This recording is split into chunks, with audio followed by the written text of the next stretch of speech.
Welcome back to Interactive Wrestling Radio. Joining us on the line right now is the hardcore legend, one of my favorites. As long as we don't talk about politics, we'll get along great, I think. Mick Foley's on the line. How you doing today, sir? I'm doing good, but I can have a nice conversation even with people who don't agree with me. But we'll stick to probably wrestling for today. We will, and I got to tell you, we got 3 hosts on this show, and all 3 of us have the book. One of us got sent a free copy, which was me, and the other 2 actually went and bought it. So I guess I'm the jerk of the clan here. No, I like them a little more, but no. We of course we give them away. We want people to want people in the media to read them and hopefully say nice things about them. Excellent, and I really am enjoying the book, and basically my first question for you is the standard question of how have you been enjoying the reaction of people to your book so far? You know what, I have really been, I'll be honest, I've been surprised. I wondered even in my own afterward whether, the book was, the subject was important enough to write about, and then I had my own personal reasons for thinking that, writing the book had been a great experience and led me to some really positive things. But it feels like wrestling fans are surprised that there's, so much left to say and that it doesn't feel forced or stale even on the 4th time around. You think so? So you think that was certainly, obviously the Internet being what it is, and a little bit on the negative side, a lot of the time they came out and were saying, oh, well, what does he possibly have left to say, and he shouldn't have won the belt in the first place, things like that. They just came out really shooting. So was that something that you were aware of then leading into it? Well, yeah, I don't know, I don't delve into the Internet wrestling scene that much, and so I was surprised, a year ago or so when I just mentioned that I was writing a book, that reactions were so, negative towards just the idea of doing it, as if somebody's actually forcing somebody to buy a copy. And there were a couple really negative reactions right off the bat. But I think those have been kind of, the minimum. I really get the feeling that fans are enjoying it, and I've really been encouraged that a couple of the literary magazines have recommended it even to people who don't like wrestling. Right, that was actually one of the comments of the gentleman who works the overnight shift that's a part of this show at a gas station. He was reading the book, and somebody walked in, saw him reading the book, and well, what's that about? And he explained it. You know what, I don't even like wrestling, but I might check that out. So. Yeah, there are a lot of good wrestling books out there, but I feel like this is the ones I write are among the few that that do connect with people who don't enjoy wrestling. And who was the gentleman who was at the book signing in Baltimore? Patrick Kelly, who's also Maryland. That was me. Kensington, Maryland. Yes. And now you can vouch for me that it's a good time at these signings, right? Oh, it is. The one thing I love about being... the one thing I loved about the signing was how just funny and charismatic you were. I just know, just from being around all the people that were there, we all had a blast. Yeah. Actually, that was just supposed to be a signing. And when I got there, I said, "There's no podium." I really look forward to giving the talks and doing the Q&A, and it makes it fun for me. And I try to mix it up every night so that it's not the same thing. And of course, the questions make it different every time out. So if people see that I have a signing in their area, it is a lot more fun than just standing in line. Absolutely. I will say the Snuka story was hilarious. Oh, yeah, that was how I closed. You have to make sure, a talk is like a good match. You need that good ending to send people away remembering it fondly. So there's always a lot of pressure on that last question, and fortunately in Kensington it led to a good Snuka story. And I hate to ask this, but Patrick kind of set off the air. Is there any way we can get a abbreviated version of that story for our listeners? Oh man, I don't know. Yeah, why not? This is courtesy of The Rock, who does a better Snuka than me. But years ago, he told a story about when Jimmy had left WWF and come to AWA, and he was, arguably one of the top 2 or 3 stars in the entire business. But there was a concern among the guys in AWA that he may have been a little messed up, and messed wasn't the word they used. And so Snuka overheard this, and he goes, "You think the Superfly is messed up? You think the and then he went into a bathroom stall where there were some sounds of like deep inhalations and chopping, and then he walked out of the bathroom stall and he said, "Now the Superfly is messed up." You just can't get characters like that anymore. Oh man, yeah, what an incredible! He was an incredible character and a huge influence on me. I don't know if he'd appreciate that story or not, but I do know, he really appreciated when I was talking about, the Garden Leap and what an impression it made on me. So I figure he'll cut me some slack. There you go. Now, one of the places that actually mentioned your book that surprised a lot of the wrestling community was Michael Cole on WWE Raw actually mentioned the book, and I want to get your take on the WWE actually, I wouldn't want to say promoting it, but actually, throwing a line out there for you. What did you think of them doing that for you? It was surreal. Like, I had been asked if that would be okay with me. I got a message from my publisher saying that they wanted a copy of the book. And I was like, okay. And then I got a message saying that they were going to mention it. And so I watched the show with my family, and that clip came on, and it was really a mind blower. It came so quickly, and a lot of people missed it. But we went back and I checked it out in the tweet universe, and man, it just kind of exploded.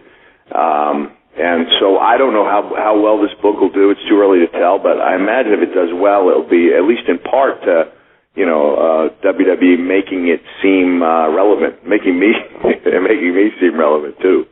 Because like we were discussing off the air, you're not overly, praised WWE in the book, so we were a little bit surprised they would do that for you. Yeah, it's mixed. I would say I was actually more negative towards WWE in the last book I did, which they published.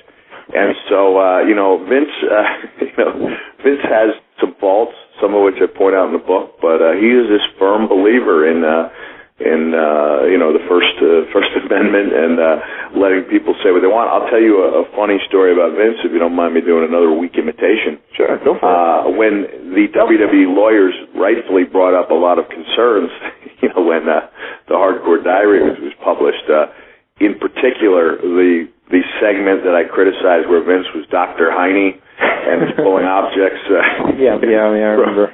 from the inner regions of JR after JR had that surgery. I thought it was in really poor taste and one of the worst things the company had ever done. And they handed it to Vince, and somebody told me that his shoulders started shaking, and he went, "He's wrong. It is funny, but if that's the way he feels, let him print it."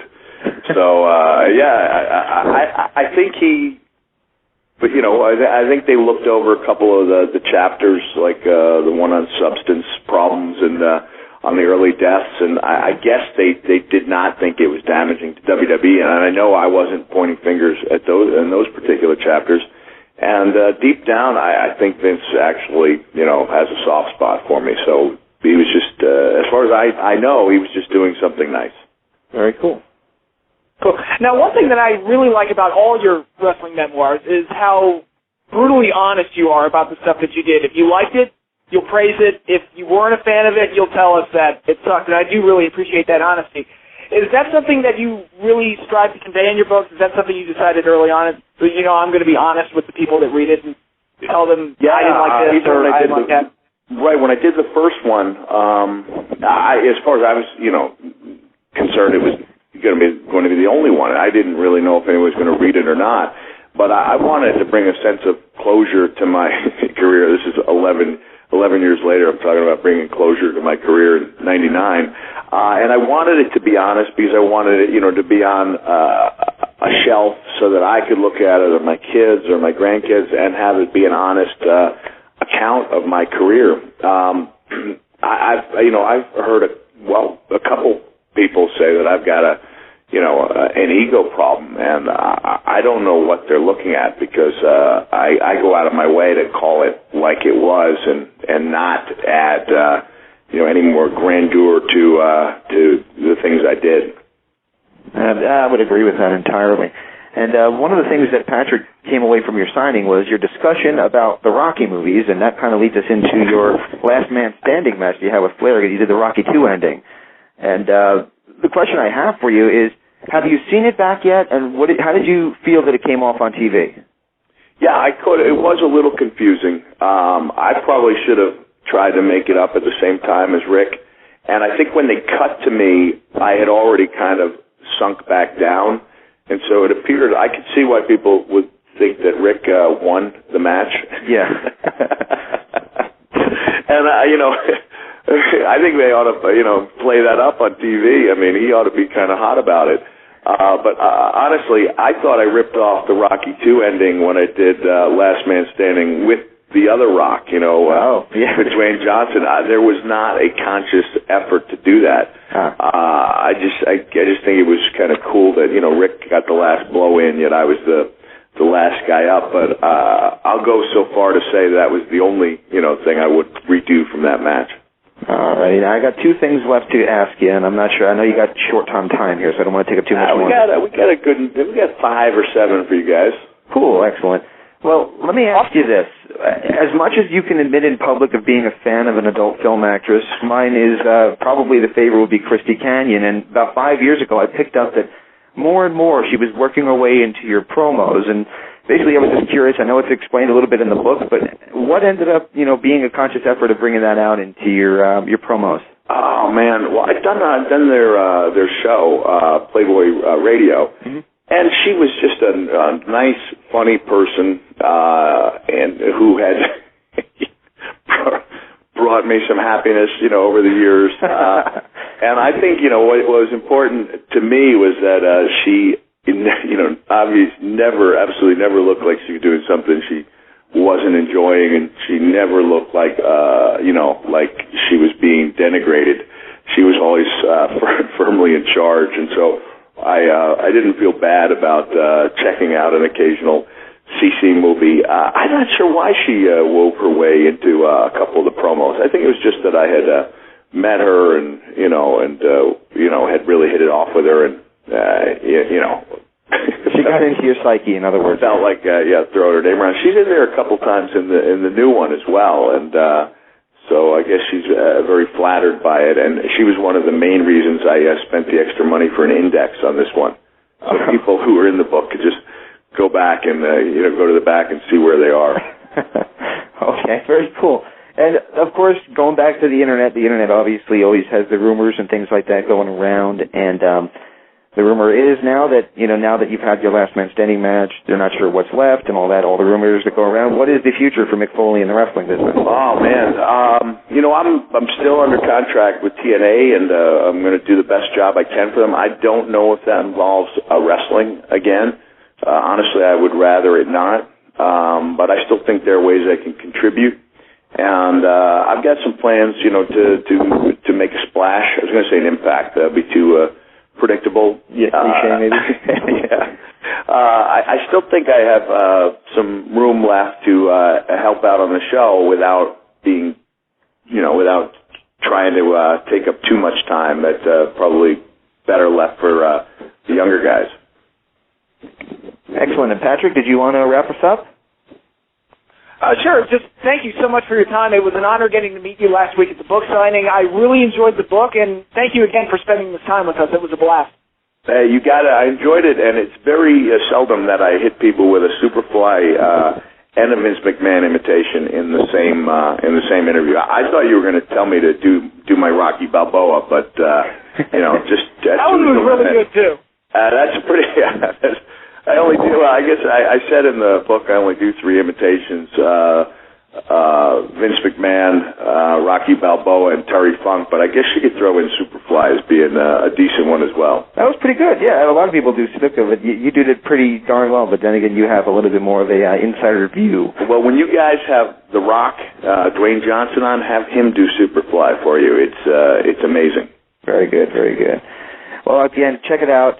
Countdown to Lockdown. It's available now at Amazon.com and all your local bookstores. You can also check out on our newsline right now a list of upcoming appearances where you can meet Mick Foley and have a blast, hear a speech, and get your book signed as well. So it's a pretty cool experience from what I've been told. It is. Hey, thanks a lot. I really enjoyed talking with you guys. Thank you. Before I let you go, Mick, I've stopped recording, but I just wanted to say one thing. I was checking out your Twitter page, and this is kind of a downer to leave you on, but you had mentioned about Luna losing everything. Yeah. And I actually wanted to tell you that when I read that post, I sat down we have a bookshelf, floor to ceiling, of DVDs and videos and things, and I was just sitting down going, chronologically, because I'm anal retentive, recording everything that she ever did, and I was unfortunately halfway through when the horrible news came out. So. Yeah, I don't know if you read something I put up on, I think, my typepad, but it got out to a lot of the wrestling sites, kind of like a eulogy, and I said that, a week before she died, Terry Taylor had, at my and Tommy Dreamer's urging, had asked Luna to be part of the show, the Hardcore Justice show. Oh, wow. And he came back and he said, I talked to Luna, and she said she was in a good place. She appreciated it, but she didn't, she turned it down. And so, it's left me wondering, what her mindset could have been there at the end. Well, sorry to leave you on a downer, but thanks again, Van. I really appreciate it. Anytime that you have anything else to promote, we're glad to have you on. It's always an honor, sir. Every 5 years, you can count on me. Every 5 years. Okay, well, we'll be around. So I'll remind you of that in 5 years' time. No, I had a good time. So hopefully, when I have something, even if it's not a book, hopefully we can do something again. Cool. Thanks a lot. All right. Okay, you got it. You take care. Bye-bye. And that was Mick Foley here on WrestlingEpicenter.com and the interactive interview, Interactive Wrestling Radio, whatever you want to call us. Hope you guys enjoyed it. That was a real blast that we recorded just a little while ago. And Patrick, are you there? I am here. And Nick, are you with us? Yes, I am here. Captain Nick, what'd you think of the interview? Fun interview. I like kind of Foley's is always fun to listen to, and I love hearing those impressions because he actually does the Superfly really well. Yeah, I told you that Snuka story was good. Yeah. You gotta love Snuka. I mean, that's the kind of stuff I think we're missing today, is these larger-than-life characters. And no, I don't mean cocaine addicts. I mean actual larger-than-life characters where they do silly, crazy stuff like that. But unfortunately these days... Like Randy Savage was a great example. Like, that... There was no acting there. That was legitimately him. Yeah, he's a pus bubble of energy. And that's what he was. And that, that's why that character is still to this day, even when it's done in an impersonation role, over.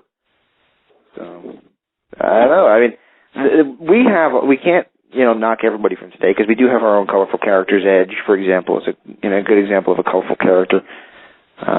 Triple H to some degree, but for the most part... Oh, he was. He was, yeah.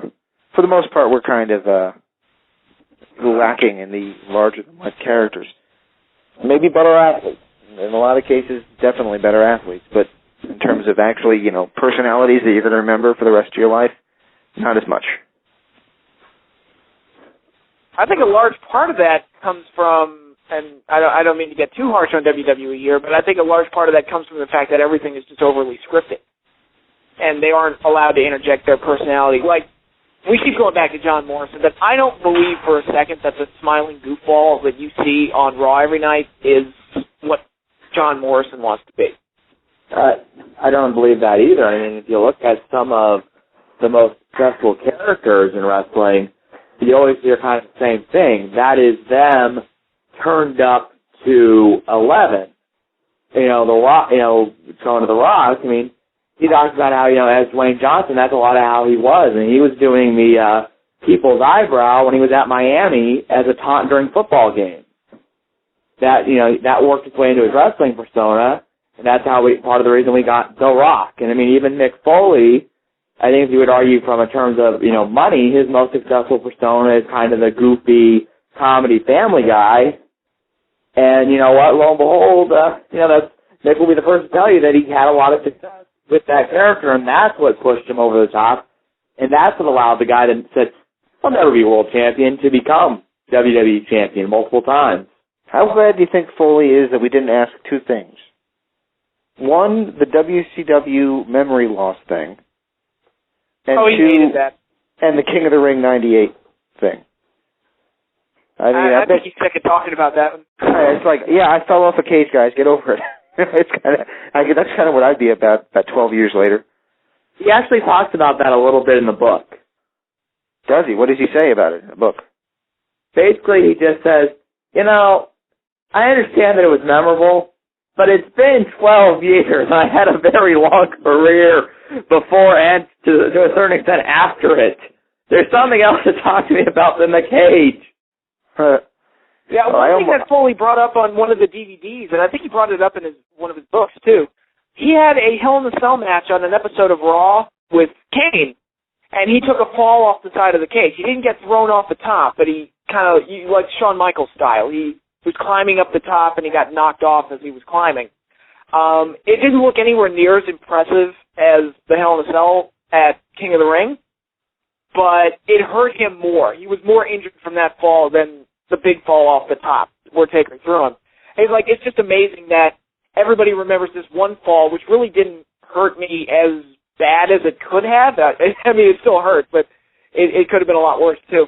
And the second fall in the match with Kane hurt me a lot more, and nobody remembers it.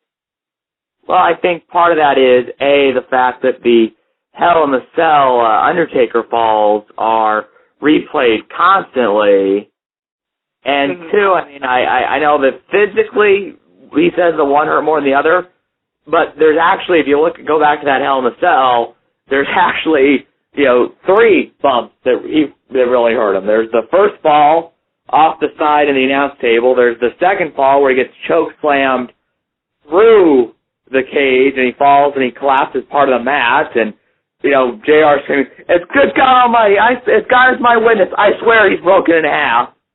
And then there's that third fall where he goes into thumbtacks, and there's that epic shot of him, the mask off, and the tooth coming out of his nose. Yeah. If you don't remember that, you don't remember anything.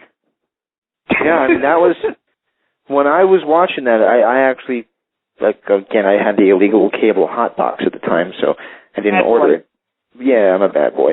I loved at the time they started showing commercials saying, if you steal cable, you have to answer to a higher power, and they'd show lightning in the sky, and it's like, yeah, he cares if I'm watching a wrestling pay-per-view for free. That's a concern. No, it's a precursor to streaming. Yeah. I remember... I don't do the streaming thing. I do the torrents thing, though. I remember when TNA was doing their weekly pay-per-views, they'd send guys out to do a don't steal cable PSA before the thing started, but they try to make them do it in gimmick. Yeah. So they'd have Triple X going, and as good as we look, it would be a real shame to watch this illegally. So don't steal cable. And they had Vito come out and go, ain't nobody supposed to have none of them damn stealing boxes but me. Now you get that straight, or else I come to your house and I whack you. That's like the anti-smoking commercials that WWF used to do. Yes, the Ultimate Warrior, who is clearly influenced by some other substance, is going to tell me not to smoke. The Warrior one gets muddled up in my memory with his Slim Jim commercial. Hey guys, Antique. Can we say that he's the most legitimately insane person to ever enter the wrestling business? I mean, I don't know if he was insane. Asshole. He changed his name to Warrior. He went to the courthouse and he filed paperwork to change his name from Jim Hellwig to Warrior. Seriously, and just read some of the stuff he writes on his website. I mean, I agree with about 80% of what he writes, by the way, but it's just written in an effing crazy way. Women don't make the world work. Yeah. Oh, I think that quote will outlive him. That will. Queering doesn't make the world go round, I think it was, yeah. I think there's a musical number that could be attached to it. Yeah, that would go well on Broadway where everybody is gay. Oh, Lord. Why is that anyway? Is it just like, and I do like, certain Broadway plays, the Producers, for example. Big fan of that, but. Producers is awesome. Have you seen the original? With which one? Nathan Lane, or who are you going back to? No, the original one from the 60s with Gene Wilder and Zero Mostel. No, I haven't. I'd love to. I love Gene Wilder. It's awesome. I think it's better than the musical version. I love the musical version because of all the songs, but the original is just so much better because they're more believable in their insanity, if that makes any sense. Yeah, it does. Well, how do we get on show tunes? Well, we started talking. Don't make the world work. Oh, there you go. I just kind of got lost in that one. Yeah. Oh, man. So, yeah, that was a good interview. I really enjoyed it, and it sounded to me like Mick actually did enjoy himself. I mean, it wasn't one of the half compliments, half insults like Lanny Poffo gave us that time when he said, of all the interviews that I've ever done, this was certainly one of them. Yeah, we've had Lanny on a couple of times. I thought that was really cool that you had him come on and read the How the Grinch Stole Christmas. How the Grinch Stole Christmas. Yeah. He didn't even have to read it. He did it from memory. Oh, that's even cooler. I asked him once, actually off the air, I said, you go and read this at public schools. And he's like, yeah, they asked me around the area because, I'm not a huge celebrity, but they seem to know who I am, so they invite me to come in and do it. I'm like, but you're saying the word Christmas in a public school. And he's like, well, compared to most men, I'm a giant, so they're not going to tell me not to say Christmas. That's awesome. Plus, his brother is Randy Savage, so yeah, you cross him, you cross Savage. You cross Savage, you deal with the magic. Which, by the way, I was to make yet another Looney Tunes reference on this show. I was looking around. I was watching episodes of the show Duck Dodgers in the 24th and a half century, which is a really funny show. I'm mad at myself for not watching it when it was on the air. But Randy Savage had a guest spot on one of the episodes. Really? Yeah, it was pretty cool. Like, wow, I'm actually listening to Randy Savage talk to Daffy Duck. It's pretty cool. He did a couple of those spots at that time. Then he did another cartoon where they really plugged the hell out of it on WCW, and the actual cartoon was pretty crappy. He played some massive wrestling... Oh, the monkey cartoon? Yeah, Dial M for Monkey is what it was called, yeah. Yeah. That was horrible. Then he was on Space Ghost Coast to Coast, and he played Space Coast grandfather, and there was actually like a time where he was talking to Moltar, and he was like, Moltar, I remember when I beat your father. It's like, yeah, but I remember he beat you in the Texas Tornado match. I'm like, so wait, is he playing Randy Savage dressed as Space Ghost, or what? Don't try to make sense of that show. I was 10 at the time. He was, that show ended with Space Ghost singing a very offensive version of Hey Retardos. Oh, wow. Wait. Is there a non-offensive version of a song called Hey Retardos? It was done to the theme of the Eagles' Desperado, and for those who don't know real music and only know things based on wrestling terms, it was Terry Funk's ECW theme. And he started singing and he went, Hey Retardos, and they had a whole big band behind them, and that's how the show ended. I think their intent was getting thrown off the air. So, wow. But I was going to say, you mentioned something like that about the wrestling fans kind of being inside of a bubble. I never realized, well, I guess I kind of did to a degree, but I never realized how in the bubble a lot of wrestling fans were when TNA announced that they were having the Jersey Shore bitch on their show this week, which I don't watch the Jersey Shore. I have no idea who this girl is, so I'm kind of in that bubble myself. But there were people on message boards that I post around and looking at, and nobody has any idea who she is. And they say, well, why would anybody give a shit about the Jersey Shore? That's not a good show. Like, well, I don't know why, but it's popular. It's not a good show, but it is popular. I mean, I hate the show. I've watched about 10 seconds of it, and being from New Jersey, I determined that if I actually was around people who acted like this, I'd currently be in the New Jersey penal system rather than doing the show right now, because I would have killed them in mass slaughter fashion. But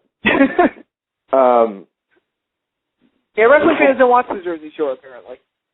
But they're doing a gimmick on it, and this reeks of Russo, which not in a good way. They're actually having one of the girls on this week from the actual show. All right. Well, let's see how they do it with cross promotion. That could work, but I don't know. And I think they made a mistake by rushing it. Well, it also might just come down to who they could get from that show. And I mean, my brother and my sister watched, and I actually asked them about this girl. I said, "Is she like one of the main people?" And they said, "Well, she's on the show every week, but like she's not like the other two." Which the one that's on Dancing with the Stars, and the one that apparently Becky Bayless's character is based on. And would that be Snooki by any chance? Yeah. Yeah, and this show's about to die out in popularity. This is like a weird. Oh, it's a fad. Oh, it's definitely a fad. Oh yeah. You get that reality show like a few years ago. It was Laguna Beach. Yeah, Thank but God look at that went away. Yeah, but remember how many different spin-offs of the Laguna Beach they had? Didn't they have like? Oh. Isn't Jersey Shore one of them? I don't think so, but I think didn't they have like Laguna Beach, and then they had like the Hills, and so I'm like, the Jersey Shore may go away, but it wouldn't surprise me, since here's the dirty little secret about reality TV, ladies and gentlemen, it's a lot cheaper to produce than a scripted television show. Which is why they shove it down your throats left and right. Right. So, odds are if they do end their Jersey Shore, don't be surprised if they do something like Snooki Goes to Hollywood. Snooki Goes to Hollywood. I gotta admit this here. There's a reality show that's starting on November 1st, and it's based on my original hometown, and I couldn't be more disappointed in my original hometown because of it. It's going to be on VH1, and it's going to be called My Big Friggin' Wedding. Now, let me preface that by saying that I hate the Jersey Shore, and it's based on the Jersey Shore. It's a spin-off already of the Jersey Shore. Get right into it, by the same producers and all that. I don't even know the cast members, but somebody's in it. And I also didn't find any humor in My Big Fat Greek Wedding. So combining two things that I didn't like, making it about my hometown, Richfield, New Jersey. I just am disappointed in my hometown. I'd rather link Richfield, New Jersey to its previous entertainment standard, which was the town, even though it wasn't filmed there, that was based on The Wedding Singer. That's a cool movie. It beats the Jersey Shore any day of the week in my book, so. Yeah, that was a cool movie, and it was based on my hometown, especially the Broadway version. They actually had a street sign that said Richfield, New Jersey on it in the Broadway production, and a water tower that's kind of an icon. It actually belongs to the town next to us, but it was visible from our town, so it's pretty cool. It's pretty cool knowing that my little town was a part of The Wedding Singer. That said, My Big Friggin' Wedding, go to hell.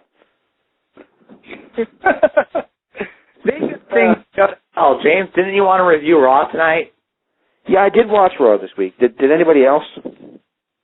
I read the results, but I've kind of been trying to block it out, so you might have to jumpstart my memory at certain points.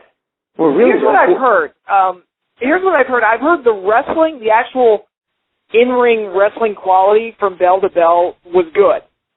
That's what I'm hearing. There were a lot of unique matches that we usually don't see. Yeah, I mean, I can't complain too much about the actual wrestling. There was more of it than usual, which is, for people who continually say that they want that, that's a good thing. There was good and bad to it. The bad of it was, far too much talking time with this Cena thing, which I don't think that many people honestly care about. Well, the problem I think with it is that they've already made it kind of clear where they're going to go with it. It's, don't worry, John Cena's not really a bad guy, kids. He's just got to do this, but eventually he's going to snap, and he's going to beat the living hell out of Wade Barrett, and everything's going to be all right. Nick, we're PG. We're living heck out of Wade Barrett, and don't worry, your hero's not becoming a bad guy. There's no chance he's ever going to change, because he's still John Cena. He likes what you like. There you go. And he actually came out and said that in his first promo. He's like, I need you all to understand that I don't like doing it, but I got to do it because a deal's a deal, and I'm a man of my word. Did you really say that? Something. It wasn't exactly like that, but it was. If I'm off, I'm only off by a couple of words. Well, what I find real funny is they keep portraying it as, and I know this is how the WWE typically works, for Raw is really the only thing that matters, but they keep acting like that the Raw GM has the authority to completely remove him from WWE permanently. Yet how many times have we seen it where a guy gets fired from Raw and he shows up on SmackDown, or vice versa? Right, and he even said that in his promo this week. He said, and if I don't do what he tells me to do, I'm gone. I'm not saying I'm gone from Raw. I'm not saying that I can't show up on SmackDown, because they told me I can't do that either. I can't turn up on NXT. I can't turn up anywhere. If they let me go, I'm gone from the WWE for good. Something like that. It was just kind of like, okay, then how does that work? Yeah. But, by the way, man, this question probably is begged asking for like 4 or 5 months, however long they've been doing it. But what email system on earth makes that sound effect when you receive an email? Well,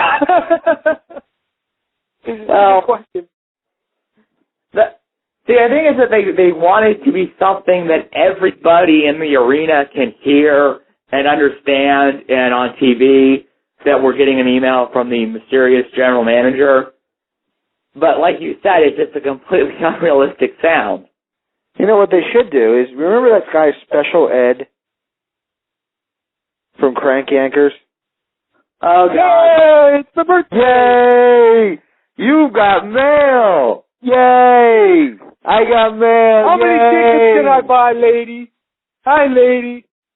How many tickets can I buy? How many tickets can I buy? You know who does, the guy who does that actually hosts that metal show on VH1 Classics, which is kind of funny, because I love the guy when he did that stupid gimmick, and now he actually is interviewing like my favorite rock stars, which is kind of cool. Don't ask me what his name is. I don't know. Jim, I think. Something. He's just Ed. Just call him Ed. Oh, they don't have the Special Ed puppet going and interviewing people. He's actually a Jersey guy with a deep voice. So it's the situation? Beg your pardon? Trying to make a joke that it was the situation. Oh, okay. Douchebag from Jersey Shore. Oh. No, I don't know if he's from the Jersey Shore. Wait, there's a character on the Jersey Shore named Situation? Yeah, that's like, my brother was trying to explain this to me. And apparently the lead guy is named Mike, but everyone calls him the Situation. And I guess it sounds like a bad wrestling gimmick. You know what? The way they kind of explained to me, it does sound like a wrestling gimmick, because he has like a catchphrase where whatever's going on, he'll kind of say it something like, man, this is a stressful situation. This is a fun situation. This is one fucked up situation. This is all reality TV too, which, people actually talk like this, guys. Bothers the shit out of me. It's like when you watch these, and I'm going to throw him under the bus here. Even though I love Gene Simmons, when you watch these stupid reality shows that are clearly such bullshit, it drives me nuts, because it's like, okay, look, this could be funny if you didn't try and pretend that this was actually happening, because it's clearly bullshit. Gene Simmons gets lost in the show where he blew up a van or something. I don't know about that, but he did one where he got lost in the Las Vegas desert, and he has no phone and no money, and he has to find a way to call somebody to pick him up. And guess who he calls to pick him up and drive him back to L.A.? Carrot Top. Wait, we're really supposed to believe that a money whore like Gene Simmons wouldn't have any money? Well, here's the other problem I have with it. If he didn't have any money or a phone, don't you think the cameraman walking behind him might? Yes. Kind of goes to the wrestling complain about in wrestling where it's like, okay, here's what we're going to do. We're going to run out there. And, John, you're going to act like you're Boris's friend. And then when he thinks you're his partner, you're going to punch him right in the back of the head. Don't tell anybody. And then the announcers go, well, wait, what? Is John going to be okay?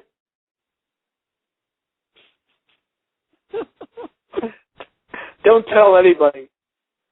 Yeah, I mean, while this camera is zoomed in on me. Yeah, it's just that was bad as one time in WCW where, like, for whatever reason, they gave Stevie Ray a one-on-one interview, I think, with Lex Luger. And Luger looked at the camera and said, now this is between you and me, right? And Stevie goes, yeah, you, me, and the 100 people that are left watching.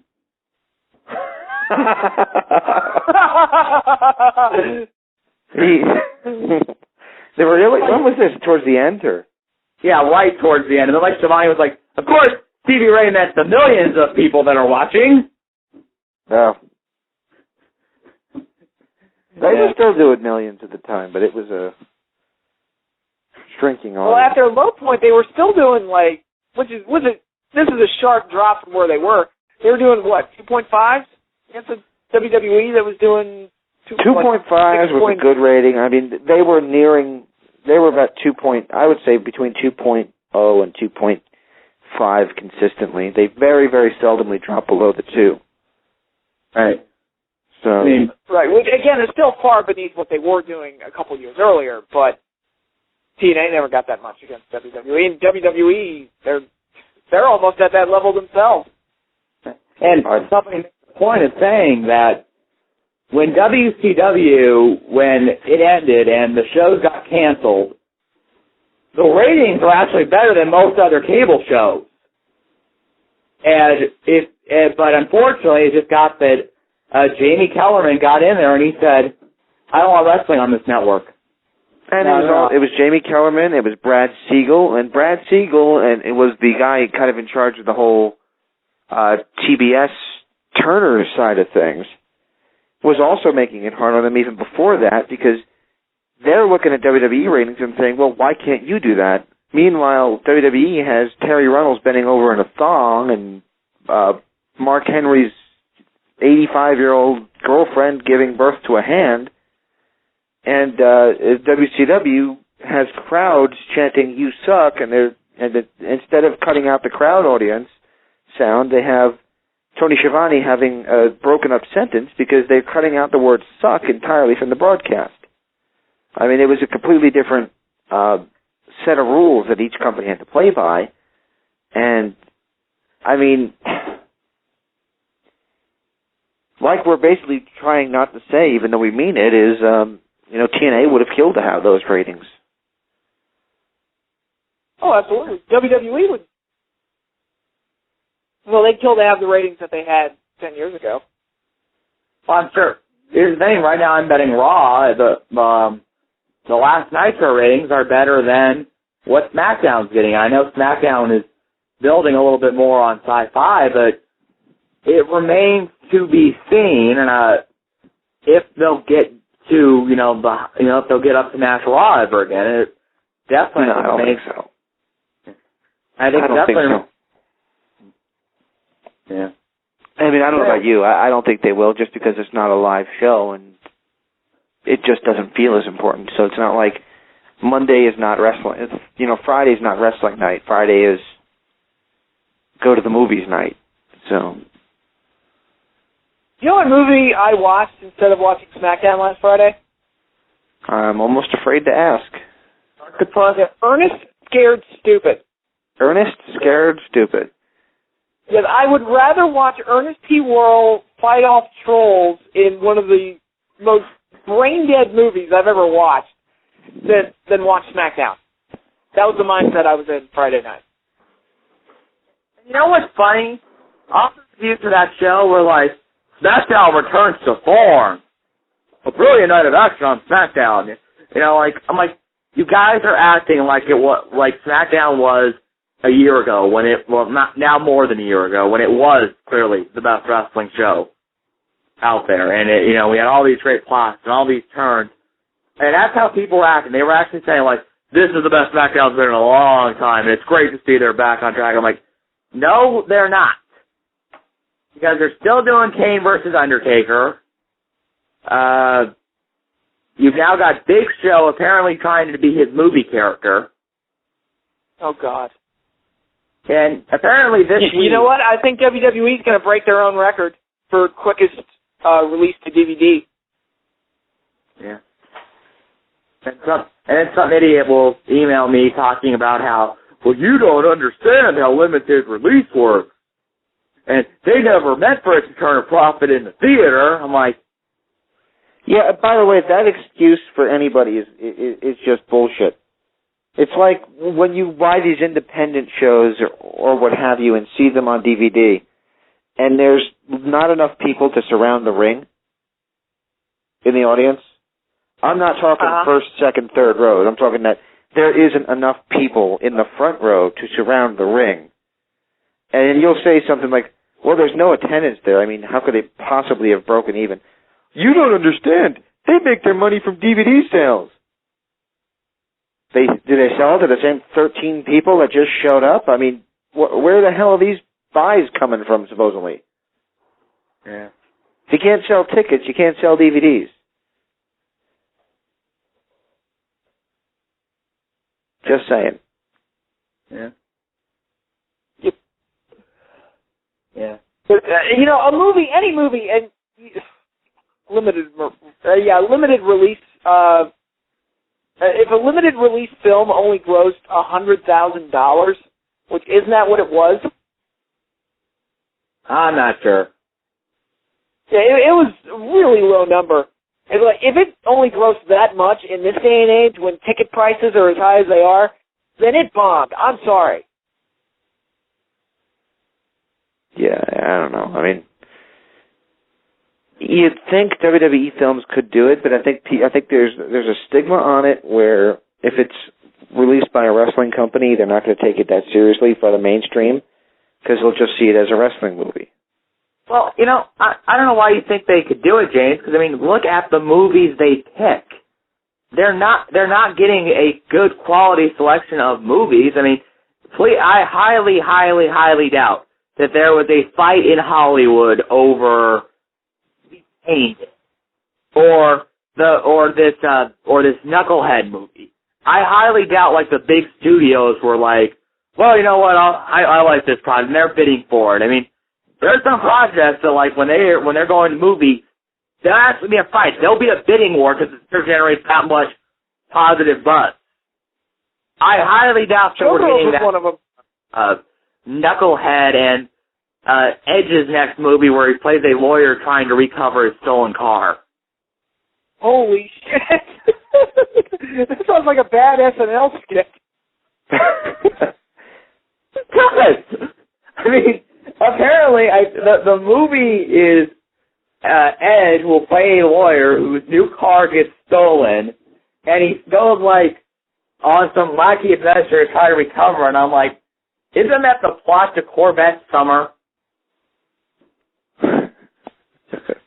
Well, the Corvette Summer is that was Mark Hamill's follow-up to Star Wars, and it did horrible, and that kind of was the beginning of him being typecast as Luke Skywalker and only doing voice roles. But he was very good at that. He was the Joker in the Batman cartoons, and he was excellent. And I think he's going to do it one more time in the next Batman video game. Sweet.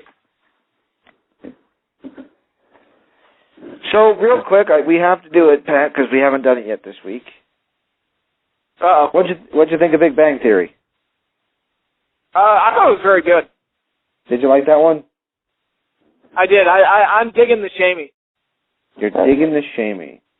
By the way, blow your mind time, guys. You know who Shamey is? You know who that woman is? Blossom. Blossom.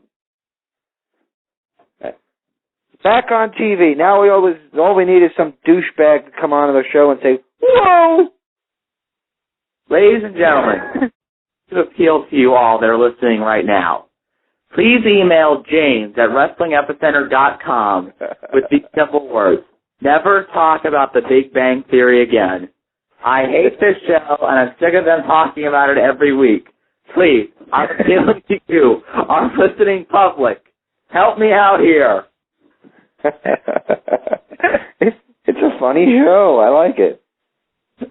I get it's a funny show, but do we have to make a reference about it every single freaking week? Well, you know what? I'm sure we'll work football into it. That was a great game on Monday night, even though Jets played horrible towards the end. They were just lucky they held on to their lead. But, yeah, there's just the other things out there that we watch are just better than what we're being given by the wrestling promotions. And that's pathetic. And I've kind of talked about this before, but it's just sad that the wrestling companies, WWE and TNA, I'll throw them in there as well. I know you won't like that, Nick, but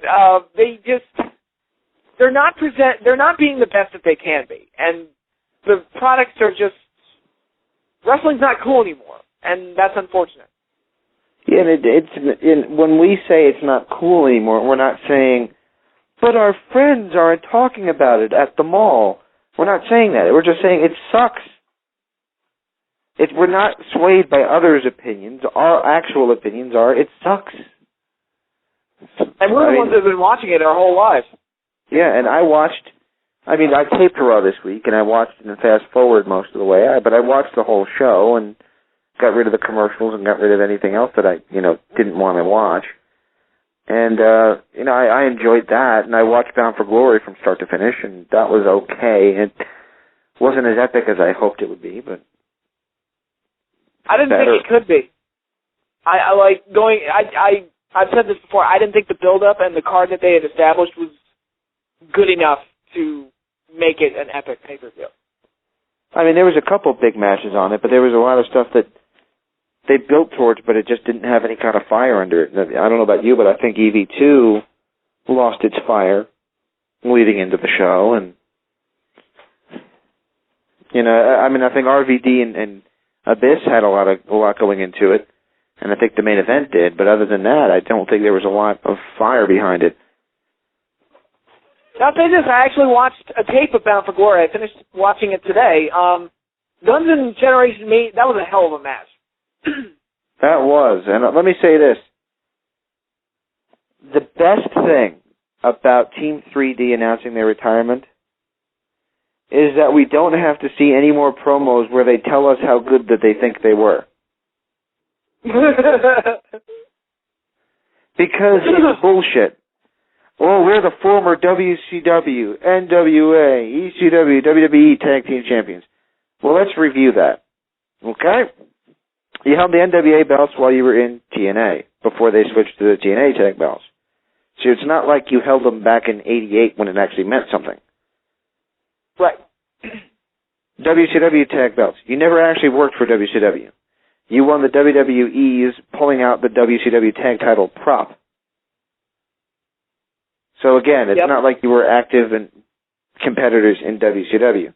So essentially what you're saying is you held the tag team titles in ECW, WWE, and TNA, which is impressive in and of itself, but just accept that that's what it is. Right, and they've held a bunch of titles in Japan, too, but apparently they're undefeated in Japan. Is that correct? Not anymore. Okay. They lost the IWGP belt, I want to say, to the Blue Army. Now it's escaped me who was in that faction. Yeah. Okay. But yeah, well, the one who does those promos is Brother Ray, because he's the one. I mean, he does most of the talking. Devon just says that little catchphrase. But Bubba Ray, he's such a belt mark, and it's so obvious. Yeah, well, And that's what scares me about them going for the tag belts one last time against the Motor City Machine Guns. I don't want them to win the belts as some kind of we went out as champions the way we came in. No, you came in a bingo hall doing a fat guy doing a dance gimmick with a half brother that's black. Ha ha. That's how you came in. You didn't come in on top. What's that again? Said he also had a half brother that was Indian. And a half brother that was a vampire. And let's see, there was Dudley as well, and Big Dick Dudley he's dead now, and Spike Dudley, brother Runt, yeah. Sign guy who's apparently now WWE developmental or something. He does something for him. Yeah.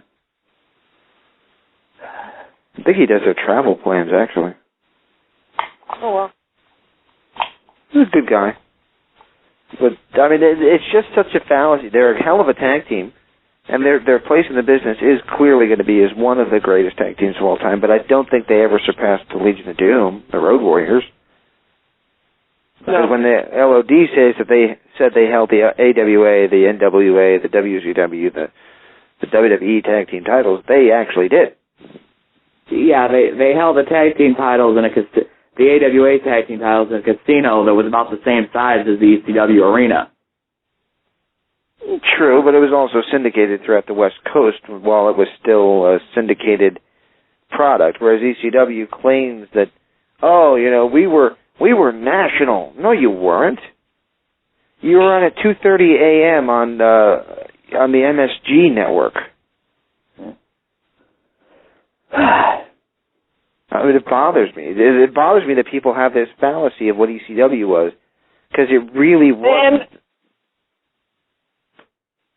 It really wasn't that big time. I mean, it really wasn't. No, it was more like a proving ground for new talents before they moved on to somewhere better. And I'm not bashing ECW for that. They produced many of the biggest stars during the Monday Night Wars, truth be told.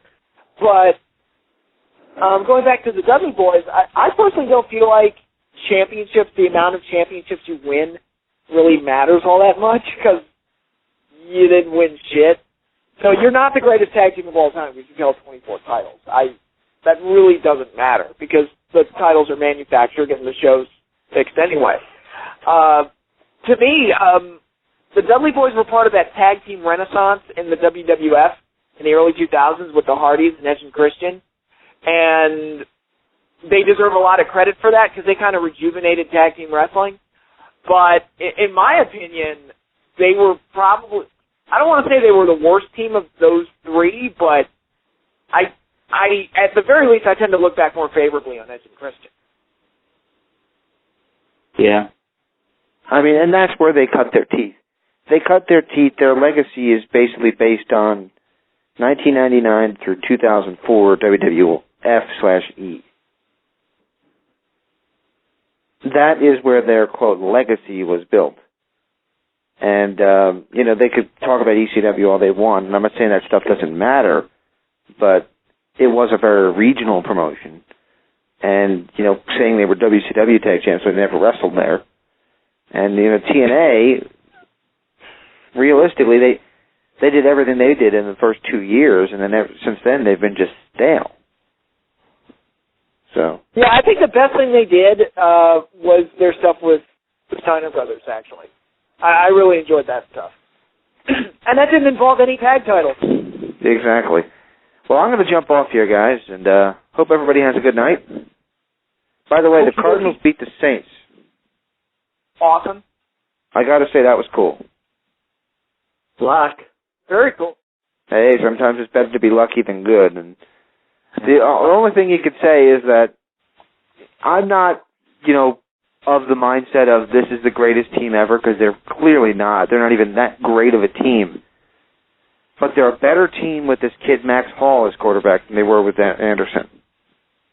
Yeah. I just thank God that after this year, Favre won't make the playoffs, and maybe he'll finally be a man, make a decision, and fucking stick to it. I think he will make the playoffs. I think he's going to have a strong end of the season. How is he going to make the He's dug himself a hole. His team is horrible. The team isn't as bad as they play. I mean, they should have been able to beat the Jets. I don't get why they couldn't, but... Because they're not good. 6-6. What's that again? It's not clicking. 6-6. Well, that was at the end. But that was after a whole game of not doing anything by the entire team, so... Well, it's not a good team. It's like your Jets a couple weeks ago. They're undisciplined. They're making stupid mistakes. Giants. They're not doing what they did last year that was successful, and that was relying on the running game first and then letting him pass. It's become, and I think it's just a simple fact. Last year, people thought Brett Favre was washed up. So I think some people said, yeah, remember what he did as a Jet? It's over. The legacy of Brett Favre is over. Now people realize, wow. So they're playing him smarter. Take it easy, guys. I'm going to run, but you know what? Favre is he definitely is past his prime, but he's still, as you saw on Monday night, he doesn't give up. So it's going to take a lot for the end of the season for them not to at least get to a wild card in the playoffs. But they're going to have to pick up the win-loss. I pray to God. Yeah, I pray to God that the Vikings don't make the playoffs, but I am rooting for them next week against the Cowboys. If the Cowboys drop to 1-4, I will be one happy little motherfucker. They're not going to make the playoffs because the Vikings are 1-3. The only team they beat was the Detroit Lions. And that was because of their defense, wasn't it? Yeah, so that's my point. They're not beating. They're not even real. I mean, the Jets played horrible at times, but they're not playing other teams well. It's like I'll be honest. Jets almost let them have that game at the end. That clock management at the end was one of the worst things I've ever seen. The announcers were yelling at him for it, and I was sitting there ready to pull my hair out. I'm like, what are you doing? Speaking of announcers and pulling your hair out, for the love of God, WWE, it's time to stop Michael Cole basically insulting Daniel Bryan every single week. We get the point. Michael Cole doesn't like people that didn't work for the WWE all their lives. We get it now. There comes a point where it's like, okay, point made, time to move on. But they keep doing it every single week. And Cole keeps harping on the same stupid stuff. It's like, oh, this Daniel Bryan, he's such a dweeb. Do you know he doesn't eat meat? Do you know he doesn't own a TV? What? You know what? After reading Mick Foley's book, I have this wonder of how much of what the announcers say, and the announcers are terrible, how much of it is Vince McMahon telling them to say stuff and yelling at them? Because according to Foley's book, he won't even let them use pronouns, which is the most ridiculous thing I've ever heard in my life. I agree with you on that, but I mean the whole gimmick. And I don't just mean, I'm not saying Michael Cole, but I'm saying is, whoever's scripting this, whoever thinks this is getting over, it's not. I mean, even originally, I wasn't a big fan of this. I'm like, well, guys, you have the guy that has like the least credibility when it comes to anything wrestling related, criticizing a guy that, has built a pretty good reputation in his first 10 years on a smaller scale. I mean, it's like, seriously, the guy that is, Michael Cole of all people is criticizing somebody for being a dweeb. The guy that goes, Cole loves me. And I know that part of that's got to be, I know all that's got to be the writing team and Vince, but it's like, seriously, you have the biggest dweeb you portray on your whole show criticizing somebody else for their lifestyle. Yeah, and it's annoying. And the reason why it didn't work, even initially, was because, and I think we explained this on the show, but you have a guy who is supposed to be a wrestling announcer. He's supposed to be a journalist, so he's supposed to keep up on the professional wrestling business, much like football announcers do. Most football announcers and journalists keep up on what goes on outside of the NFL, i.e. college. They keep up on who did well in college and who's a worthy pickup, and they make it. if a team gets somebody who built up a pretty solid reputation in college football, they make a big deal about it. Daniel Bryan, I can't think of anybody off the top of my head in the last couple years who has a better reputation from the independent level. Shouldn't you be celebrating that you got him? Just to take the football again, I'll use the comparison of Kurt Warner. When Kurt Warner first came to the NFL, he had spent years in the Arena League. He had played on the World Bowl, and he had worked at a lot of smaller levels of football. When he came in, you didn't hear John Madden and Pat Summerall, who was still announcing at the time, going, I don't know what the fuck the Cardinals are thinking about this. They Kurt Warner is going to be their backup. They're going to let Kurt Warner start now that Trent Green's injured. What are they thinking? I mean, this Kurt Warner guy, he's played in Iowa, the Barnstormer. What the hell's with this guy? They said stuff like, Warner is a seasoned veteran at pro football. And he's got a good, strong arm. He might be able to do something here with the Rams. It was never like, oh man, what an idiot the Rams are for going with this guy now their starting quarterback's injured. Yeah, exactly. That's essentially what they're doing with Daniel Bryan in a way, where it's like, where Michael Cole basically is going, how stupid was the WWE to hire this guy in the first place? And it makes no sense. They haven't given us a reason as to one that I can buy into, other than the fact that Vince just wants to create a character that'll piss off the IWC, the Internet Wrestling Community. And that was the only reason. It's like, oh, we need a character who makes fun of this guy and makes fun of the Internet fans, and it'll get people talking. And that was the only reason behind it, but nothing about it makes any sense. Like, why does Michael Cole feel this way? Since when has he been, like, the harbinger of hatred towards independent wrestling? I don't get it. Right. I mean, and I even said this originally when they were doing it. It's like, well, if you want to do this, or you want to make the point that Daniel Bryan has a great reputation elsewhere, but he hasn't proven anything in the WWE, find somebody with credibility to do it. I mean, if, like, I'll just use this as an example. Jerry Lawler, I could buy to a certain extent doing this because, for all the jokes we make about Jerry Lawler, he's still a former world champion. He's a very accomplished pro wrestler. He has a history in the ring that people know about. That guy could have worked. Or, he's not really a favorite of ours around here, but why not MVP? Have MVP come out and say, I keep hearing about how good this Daniel Bryan guy is, but MVP knows a little bit about the old wrestling game as well. And, Daniel Bryan, you haven't proven anything yet around here. See that U.S. title you're wearing? I won it in the first 6 months. Yada, yada, yada. You can do something with an actual wrestler, but it's like, what's the payoff with Michael Cole constantly insulting Daniel Bryan? I seriously hope that at some point it's not going to be announced Daniel Bryan versus Michael Cole. I hope not. Well, it might be funny to watch him beat the piss out of Michael Cole, but he already did on NXT, which is kind of funny. But, I don't get the character, and I don't get, he beat Miz for the title. I mean, what else does... I don't understand what he hasn't proven himself yet? Yeah. I mean, and it really, I'll say this, it was just kind of like a sudden reversal for Cole, where for the longest time, Michael Cole was basically Mr. Rah-Rah babyface. He was all like, oh man, John Cena, this guy tries so hard, he works so hard, how can you not respect this man? Then, you look at someone like Randy Orton, all the shortcuts he's taken. That was Michael Cole. It was just like, all of a sudden, he was like, I hate the Internet. I hate Daniel Bryan. But Miz, I love you. Yeah. Did he hate the Miz about, before NXT? Before they started doing that? Here's the funny thing. I actually was watching NXT every week, and there were some weeks where you would criticize Miz on Raw, and then the next night love him on NXT. Yeah, consistency.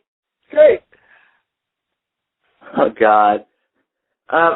There's a video on YouTube by a guy called Some Random Guy, and he does, a lot of parodies of, comic book movies and stuff. Mm-hmm. And he does like a whole song talking about continuity, using like an Iron Man figure and talking about how you know. Oh yeah, I've seen that. Yeah, and then like today he's doing like a new one where like he has Deadpool, and like Deadpool's body gets blown apart and all that's left is his head, and they go away for a little while, and he comes back and it's like, yeah, fortunately we stayed away just enough time for my body to grow back. And the fact that my suit often gets damaged means I was just smart enough to pack more in this backpack I have. And then they play the word continuity. Continuity. Yeah. Oh, Lord. So by the way, this bragging rights pay-per-view is now starting to take shape. Team Raw is going to be R-Truth, Santino, John Morrison, and The Miz, and then I think there's one more guy to be added. And I just have CM Punk. Yeah, CM Punk, Sheamus. I think there's one more guy. And what I want to know is how the hell did Santino and R-Truth get on this team? Okay, R-Truth, even though I hate him, I can kind of understand. It's like, okay, it's a team with 7 guys on it, and he's healthy mid-card pushes. Even though I can't stand him as a talent, it's like, all right, I understand the thought process of him being on there, but Santino? What I find so funny is that they make sure Daniel Bryan won't be on this card or part of this team, and he loses to Sheamus, and admittedly he got a lot more offense in this week than he did the week before, but still not enough, and yet Santino's going to be on this team. I mean, Santino's been a jobber for how long now? Even when Santino was getting really pushed, he never won matches. Yeah, that was actually part of the comedy. Like, some of his best stuff was... I think my favorite match he ever did was that match with Mickey James where he had one arm tied behind his back. Yeah. That was one of the last video game had like a thing, Fantasy World. It was like a storyline you could play where it was like all these fake matches Santino made up to popularize his own glory. And you were playing as Santino as he won like the WWE Championship and his like 4-ways and stuff, and he was like making all this stuff up, and it's like that was the joke of the like little side game is that none of this had clearly happened. But yeah, I remember when he beat Jack Swagger earlier this year, and I'm like, oh well, they must have no plans for Swagger if he's losing to Santino. And then when he won the world title right after WrestleMania, I'm thinking, wait, the guy that lost to Santino is going to be world heavyweight champion? What? And it's just, the guy has no credibility, and if you're going to do, and I hate the Raw versus SmackDown feud because it makes no sense. They're fighting over nothing that's important. It's essentially the Pro Bowl. But the Pro Bowl is, credit to the NFL here, even though I really have no interest in it, it's made up of the best players of the NFL as voted by the NFL fans. Right. And so it's made up of the best players. How the hell is Santino one of the best guys on Raw? I mean, his finisher is a movie called The Cobra, and it's supposed to be like a movie trying to be invented, but in reality, ladies and gentlemen, let's make his fingers into something. Yeah, James called me up last night and was laughing about it. I would laugh too. I laughed too. And so, oh man, I mean, that's one of those moves that like should not. There are just some things if you're going to have a finisher. I can understand having like a comedy move with a comedy wrestler, but his actual finisher, the thing that's going to beat guys, should not be a joke. I'll use probably the best comedy wrestler out there, and that's Colt Cabana. Colt has like a lot of funny stuff that he does. He has what he calls the flying asshole, which is basically he hits somebody with his butt. That's not his finisher. His finisher is the Colt 45, which is a backbreaker. And he has the Billy Goat's curse, which is an inverted Boston Crab. Those are actually wrestling moves that win matches. The Cobra, which is pushing somebody with one hand, is not a finisher. Yeah. I'm sure Vince thinks it's hilarious. Oh, yeah. Somebody even said, like, I don't know where I read it, but somebody even made the point once of saying, quote, that if you can make Vince laugh, whatever you have come up with will probably get on the air. No. That's good to know. Yeah. Like, somebody, like Mick Foley, and like going back to our interview, Mick Foley in his last book, he talks about his original plan for the angle. The original plan for the angle was going to be, like the angle was going to be Mick was going to join the Kiss My Ass Club. Terry Funk would come out to try to stop him because Terry didn't want Mick to sell out like that. Then Vince would get mad and he'd insist that Funk would kiss his ass, and Ed would knock him out, and they were going to have, Ed drive Terry's face into Vince's ass, and then Vince was going to get like this horrified look on his face. It was going to be revealed that Terry was biting Vince on the ass. And Vince started laughing in the pitch meeting, and Mickey writes in the book, says, I got him right there, because I knew Vince was laughing.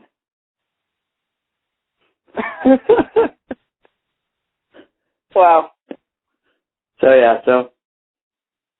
Oh boy. So we had Raw versus SmackDown, and then Team SmackDown. They had an idea that could have worked, but they blew it horribly for one of the guys who will be on SmackDown. Would this be Tyler Rex somehow getting onto the team? Yeah, Tyler, I think it's actually pronounced Reeks, or maybe it is Rex. Okay. For those that don't remember, this guy was a surfer gimmick that appeared on ECW towards the end. And I didn't even know he was still with the company. Yeah, what's weird is ECW stopped, and he was like the one guy from ECW that didn't get assigned to a new brand. I know Ezekiel Jackson hasn't been seen, but he's actually been hurt, and they do have. At the time, they had plans for him when he will come to Raw or SmackDown or whatever. But yeah, so apparently, like he just randomly shows up on SmackDown after Cabal's earned a spot and challenges Cabal to a match, and he beats Cabal. I'm like, so wait a minute, the guy that won NXT Season 2, the guy a lot of people are behind, loses to this person that hasn't been seen in close to a year, and almost nobody remembers otherwise. Yeah. I mean, it's I don't know. It's weird how and this is part of the problem with NXT. The competition meant nothing because almost everybody who's appeared on that show as a competitor has come back, whether it be as part of Nexus or Alex Riley is still on the show for some reason. And it's, right. I understand he's talented, but it just seems weird that, like, okay, this one guy wins a WWE contract, yet most of the people are still on TV, so it really doesn't matter. Well, yeah, I mean, even like Darren Young, who was kicked out of Nexus, is still appearing on WWE TV. He's appearing on Superstars, but it's like, wait a second. This guy lost the competition to earn a Superstar contract, then he tried to destroy the whole company. At some point, people decided, let's hire him anyway. Yeah, and that's the problem with the show, and that's why nobody really cares, because the competition doesn't mean anything, because it's the Diva Search all over again, because the Diva Search, it was painful, but once we had a winner, it was like, okay, well, we're never going to see these girls again. Well, Christy Hemme won, and they wound up bringing at least half the girls back. Right, and they came up with, like, weird roles for all the girls, like Michelle McCool, who we hate. She originally was signed, her original role on SmackDown was the personal trainer. So she'd be like backstage and she'd be stretching with like guys. And I'm like, we're really supposed to believe that like that these guys didn't already have like a trainer or something? Or they're like Rob Van Dam, who's like this, fitness expert and, is always, can do like bicep curls as he's stretched out on a pair of two chairs and stuff, is consulting this woman for his physical fitness or stuff. I mean, it's like, really? I think like originally Candice Michelle was a makeup artist.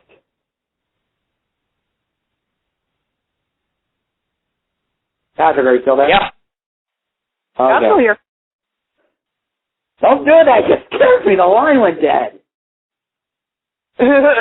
No, Bob. I'm still here. Yeah, but that's part of the problem with these competitions is that there's no consequences for losing, and that's a microcosm for the problem in wrestling in general, where wins and losses don't really mean all that much anymore. Right. And if the wins and losses, the outcomes don't matter, then why should I watch the show?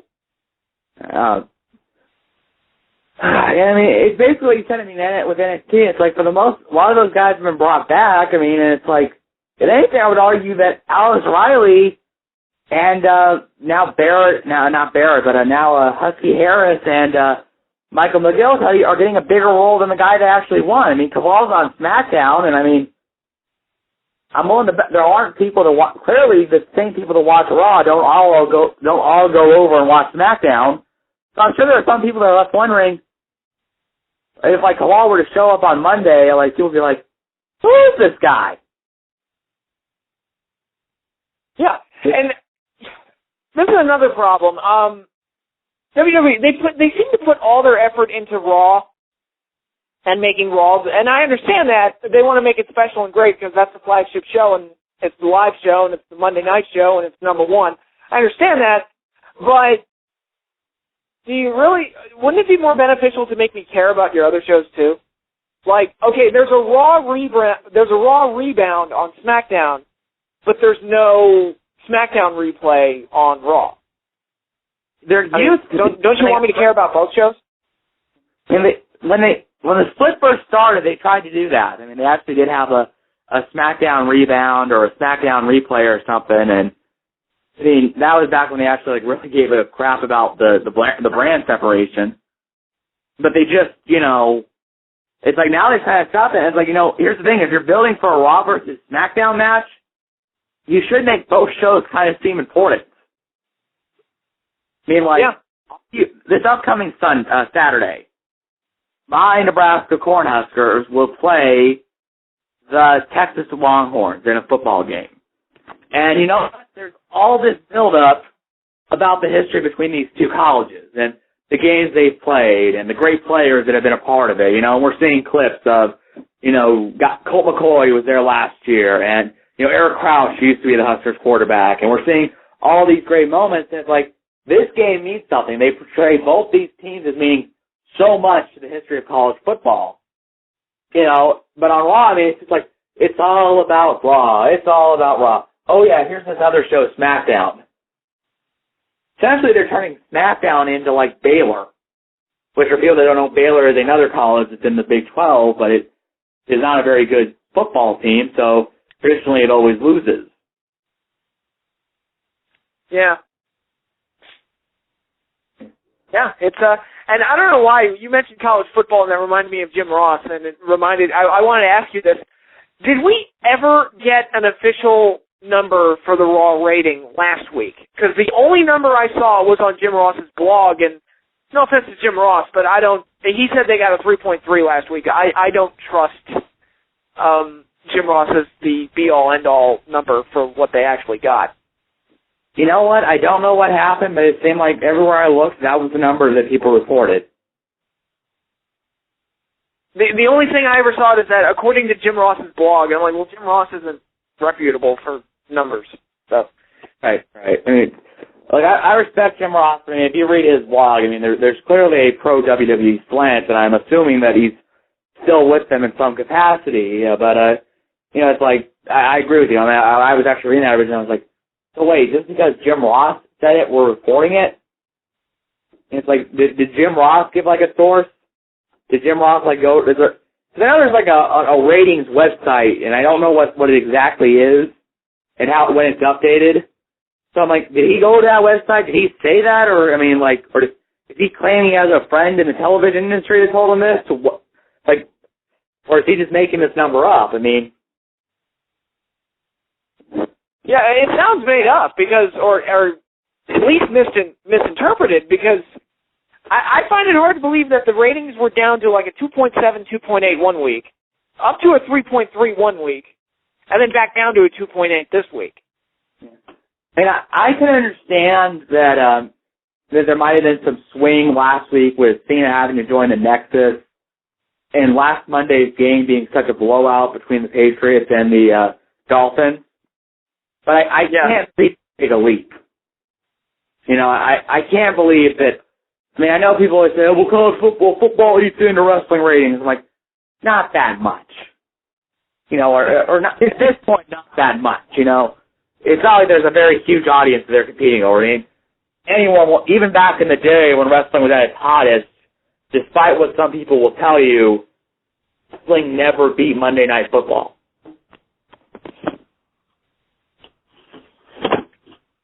Yeah, it's I think Monday Night Football does cut into the ratings, but it's because the ratings usually go down at this time of the year for the WWE, but those numbers are growing smaller and smaller and smaller. Like I don't recall them sinking beneath. Yeah, I don't recall them sinking beneath a 3.0 last year. Right. I did. I don't remember it. It does affect them, but I just am saying that there's no way that the ratings were getting as low as they got. And then just because the football game wasn't that good, at least up to a 3.3, which is, here's the thing, 3.3 at this point is actually a good rating when there's no competition for the WWE. Yeah. So, I mean, yeah, so I agree with you. I really would like to know what the actual rating was, or I don't know, maybe someone looked it up and it just so happens that Jim Ross was right. I mean, it's like, it just kind of seems strange that Jim Ross was apparently the ratings reporter last week for everybody. Yeah. Actually, you know what? There's this website, TV by the Numbers. This one has the official numbers. Let's see if I can find it. All right. If you do, email it to me or Facebook message it to me, because I'd like to actually post it on the Newsline, and I don't know, maybe tick off maybe tick some people off. That's where I've been following around all day by these people like with fat bellies and coke rim glasses. Wow.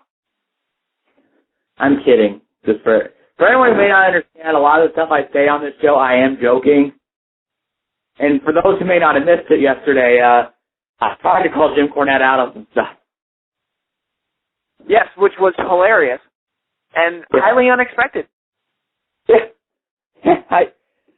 I have been thinking about it, and I was like, you know what, look, because, well, I'll be honest, when James kind of said that we all agreed that it was a good show, I was like, you know, I kind of got to make my point here, because I've actually kind of been very not anti-ROH, but I've been critical of them a lot in certain areas, on my Twitter, on my Facebook. I'm like, look, you know, I just want to make my point here, you know, so, because I don't want to, and like, I wanted to see what he would say. Yeah. It's, the show, go ahead. Essentially, Jim Cornette's story is that people want to see the Briscoe brothers, I'm assuming 45 or 50-year-old father, in a match. I really want to meet these people and ask them what drugs they're on. That's a good question. I would not want to see that. I mean, look, I get maybe bringing in someone's father if their father is an actual wrestler or a boxer or a mixed martial artist. But it's like, really? We're just going to bring the Briscoe brothers' father in? I mean, I know, like, the Kings of Wrestling have had a big feud with the Briscoes all year, and that was something I was trying to ask about. Why it seems like they've had 20 matches this year against each other. But, anyway, I mean, yeah, so I mean, like, is anyone really that excited to see Papa Briscoe get in the ring? I mean, it's like, I can't imagine. You know, like, seriously, like, I know he's a manager, but if, like, WWE were to bring back John Cena's father, would anyone be interested in seeing him versus Wade Barrett for the control of John's contract? No one would be interested in seeing that. And I know John Cena Sr. is a wrestling manager, but people don't want to see him wrestle. Yeah. So I think I found it. There's October 5th. Let's see if I can find the Raw rating. This would be last week's number. Okay, this show reports at 2.8, and this is on tvbythenumbers.com, which is more reputable than JR's blog. Could you do me a favor and like Facebook message that to me so I can post it on the Newsline in the morning? Okay. Yeah, so you're hearing it here first, ladies and gentlemen. Raw did not get a 3.3 last week. It got a 2.8. Yeah, that was again, this is according to TVByTheNumbers.com, which has, it's not just wrestling ratings, it's ratings for all of television.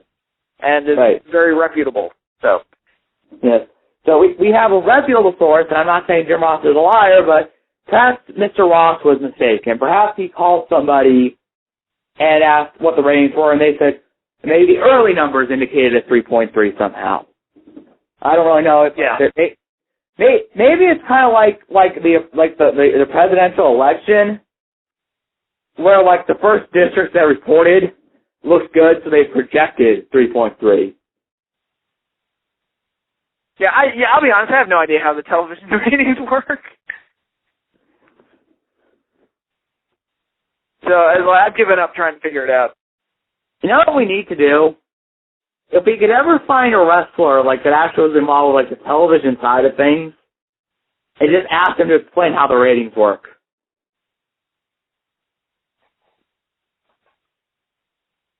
Yeah, I want to have it explained to me because I have absolutely no idea how the viewership number eventually translates into the number that they give us. Right, because I mean, I've heard in the past that like more TVs on worldwide. Like Paul Heyman kind of made a little explanation of it in a book about ECW, where he was saying like, you know, originally we were on like at 1 a.m. in New York, and you know we got a 1.3. But then we got moved to like 3 a.m. because we did the same with Sabu being covered in blood. But you know what? The HUD number, which is household using device number, is a lot higher at 3 o'clock, and we still got a 1.3, so that meant more people were watching our show. So I'm like, okay, I don't really know exactly how that works, but it sounds good, Paul.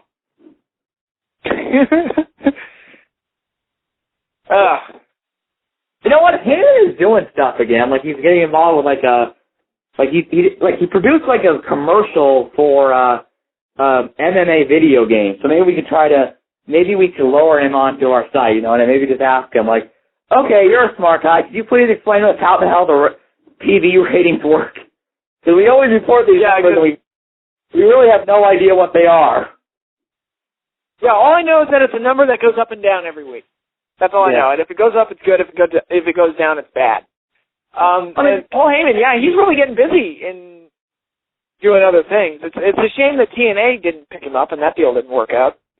Well, you know what, though? I kind of have to understand part of TNA's problem is he wanted control of apparently he wanted, like, total control. Like, he could hire and fire people on a dime, and I'm like, look, Paul Heyman's a very smart man when it comes to creative, but do you really want to give this guy who's notorious for having a short temper the ability to hire and fire someone on the drop of a hat? Well, from what I've heard, he's the only one that ever stood up to Stephanie McMahon. Yeah, and I understand that, but, like, what happens if like, he has an idea, like, beer money disagrees with it? You know? And, like, they piss him off. I'm not saying beer money would, but, like, do we really want to risk that? Because, I mean, Heyman has a temper, a notorious little temper, so, I mean, I'm just saying that if that might have been a sticking point, I could kind of understand not wanting to give full control of the talent side to Paul Heyman. And if you also go a step further, I mean, do you really want Paul Heyman to have if like an accountant or a executive comes and says, well, Paul, you know, the ratings dropped for that segment, and he gets pissed off and goes, you're fucking fired. Yeah, well, as long as Paul Heyman's not in control of the money, I feel like that would be TNA's big mistake, to put him in charge of the financial aspect of things. But, yeah, I'll be honest, though, I would rather have Paul Heyman in charge than Hogan, Bischoff, and Russo at this point. Because I feel like at this point, Hogan and Bischoff are just, it didn't work out. And that much is obvious. Like, whatever grand plan they had or hopes and dreams of big success for TNA, it didn't work out. And I think, as a writer, I think Russo's run out of ideas. I agree with that, but I mean, I also kind of go the same way with Heyman, where, you know, today, like, I watched, like, a video, you know, for this commercial he did for MMA, which is Frank Shamrock talking about how he wants to like promoting like the potential fights you can have in the game. Like you'd have him versus his brother Ken. You could have him versus, Randy Couture. And, and like one of the websites like reported it saying like, oh, it's such a vision of what could have been for TNA. And, and it's like, it's such a brilliant thing. And it's just like how we used to do it with the Sandman. And I'm watching this and I'm like, yeah, it's a good little commercial, but it doesn't prove that he could have booked a wrestling show again in 2010.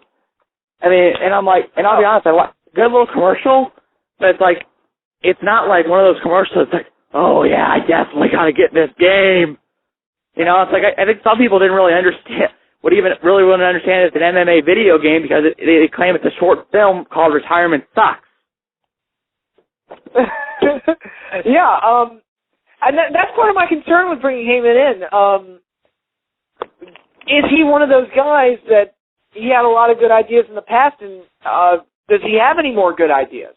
I don't know. It's one of those things we'd have to wait and see if TNA's not going to get him. But if he had gone to TNA, it's one of those things that would have been kind of an unknown. Yeah, he has a good track record creatively, but would that carry over into a new company in 2010? I don't know. Personally, I think TNA needs, and WWE as well, I think they need fresh minds and just a different creative direction. Somebody who can bring new and fresh ideas. And that involves bringing in Hollywood writers that actually know what they're doing and not not the horrible writers that the WWE gets, but wherever they get it, I'm open to new ideas. So. Yeah. I agree with you. I almost feel like, in a way, and what you have to do is you have to pick somebody that's been in the business but never been a booker. I hate to say this, but you really have to roll the dice and make him the man and not have anybody sitting on his shoulder. I mean, some people might say, well, okay, we'll give this guy a chance, but we're gonna keep Vince Russo, or we're gonna bring in Jim Cornette, to work with them, and it's like, I'm like, that can't really work. I mean, I'll just say this: in ROH the last couple of years, they've had, Adam Pearce, and now they have Delirious, and I mean, it's like, you can kind of tell certain ideas are definitely Cornette, or that I go into that again. Because, I have a lot of respect for Jim Cornette as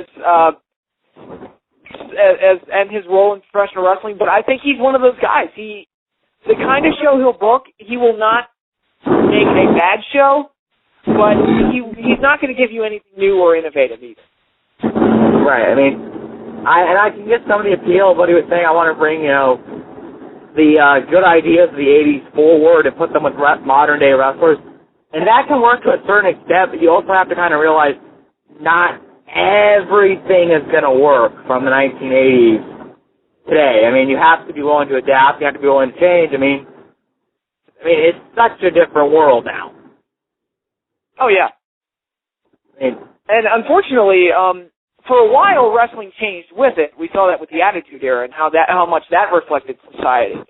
What we have now, it seems like wrestling's regressed so much since we got out of that initial boom period. And like I said, I think, and I say it a lot, the past generation needs to go, and that's not just on camera, that's behind the camera as well. I think we need just somebody who can come up with some good ideas that are new, fresh, exciting, and hopefully take wrestling in a much more pleasant direction. It's almost got to happen in a way where,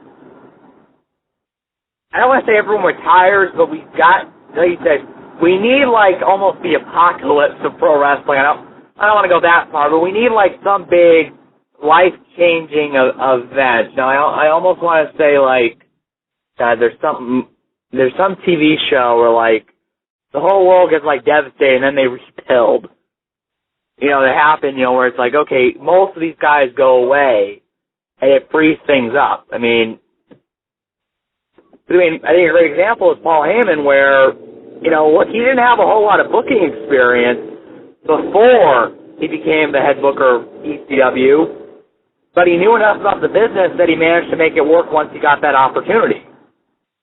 And I feel like that's what you kind of got to do now, where, like I said, you've got to pick somebody that's never been a booker, but you've got to have the faith in them to let them fail and succeed all on their own without somebody there to kind of, like, put their mind over it. Right, exactly. And we are actually over time here. I didn't even realize this. But, it is, wow, it's almost 11:40, so I've actually got to go. So is there anything you want to talk about before we go next? You know what? Nothing we need to talk about this week. So just going to say goodbye and to remind you to watch TNA Impact tomorrow, because now we have to see how they follow up Jeff Hardy's heel turn and what they will do with it. Yeah, that's it's interesting. I'll say that. It's the Hardy heel turn is something I didn't expect, so we'll find out on Thursday if it's something that's worth checking out. But yeah, thank you to Nick. Thank you, Nick. I like how I refer to you like you weren't here anymore. But thank you for joining me for this special edition of the show. We had a bit of a long week here. 2 episodes, 2 interviews. Thank you to Jim Cornette. Thank you to Mick Foley for coming on. It's always a blast to have those two on. And thank you to James Walsh for being on the show with us and setting up both those great interviews. And thank you all for listening. So I am Patrick Kelly, and have a good week, everybody. See you next Wednesday.